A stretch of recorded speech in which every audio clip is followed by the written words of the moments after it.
সহজ রেসিপিতে restaurant style pasta তৈরি করে দেখাবো। আসসালামু আলাইকুম এভরিওয়ান। আজকে খুবই মজার এই রেসিপিটি তৈরি করার জন্য প্রথমেই ফুটন্ত গরম পানিতে 3 কাপ পাস্তা দিয়ে দেব 1 চামচ তেল দিয়ে নেড়ে চেড়ে খুব ভালোভাবে এই পাস্তাটা সিদ্ধ করে নেব। পাস্তা সিদ্ধ করার সময় যদি অল্প একটু তেল দিয়ে দেন তাহলে পাস্তাটা একটার সাথে আরেকটা লেগে যাবে না, আর রান্নার পরেও দীর্ঘ সময় একদম ঝরঝরা থাকবে। তো এ পর্যায়ে আমার পাস্তাটা খুব ভালোভাবে সেদ্ধ করা হয়ে গিয়েছে।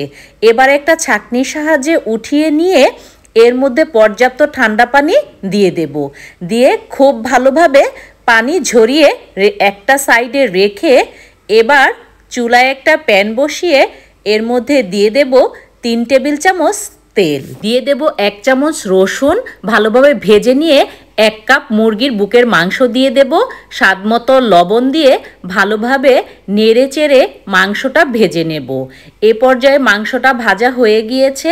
এবার এর মধ্যে দিয়ে দেব 1 কাপ ফুলকপি, 1 কাপ গাজর ও 3 টেবিল চামচ পেঁয়াজ, 1 টেবিল চামচের মতো মাঝখান দিয়ে কেটে নেওয়া কাঁচামরিচ, 1 চামচ আদা রসুন বাটা দিয়ে নেড়ে চেড়ে 5-6 মিনিটের মতো এই সবজিটা আমি ভেজে নিয়েছি। এবার আবার দিয়ে দিচ্ছি অল্প একটু লবণ, 1/2 চামচ লাল মরিচের গুঁড়া, 1/2 চামচ গোলমরিচের গুঁড়া, 1/2 চামচ চিনি, 1 টেবিল চামচ সয়া সস, 3 টেবিল চামচ টমেটো সস, দিয়ে দিচ্ছি 1/2 কাপ ক্যাপসিকাম দিয়ে এবার সবগুলো উপকরণ নেড়ে চেড়ে খুব ভালোভাবে মশলার সাথে মিশিয়ে নেব। আজকের এই মজার রেসিপিটি কে কোথা থেকে দেখছেন অবশ্যই কমেন্ট করে জানাবেন।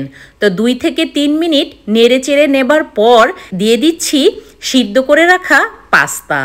এবার সবগুলো উপকরণ নেড়ে চেড়ে খুব ভালোভাবে মিশিয়ে নেব। একটু সময় নিয়ে মেশাতে হবে যাতে প্রত্যেকটা মশলা প্রত্যেকটা পাস্তার সাথে খুব ভালোভাবে মিশে যায়।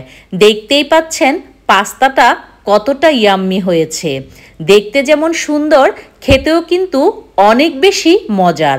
তো সহজ রেসিপিতে করা এই পাস্তার রেসিপিটি একবার হলেও ট্রাই করে দেখবেন, আশা করি অনেক বেশি ভালো লাগবে।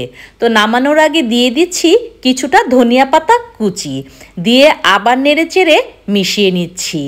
এই রকম পাস্তা হলে বাচ্চা বুড়ো সবাই কিন্তু অনেক মজা করে খেয়ে নেয়। রেসিপিটি ভালো লাগলে লাইক, কমেন্ট, শেয়ার করতে ভুলবেন না।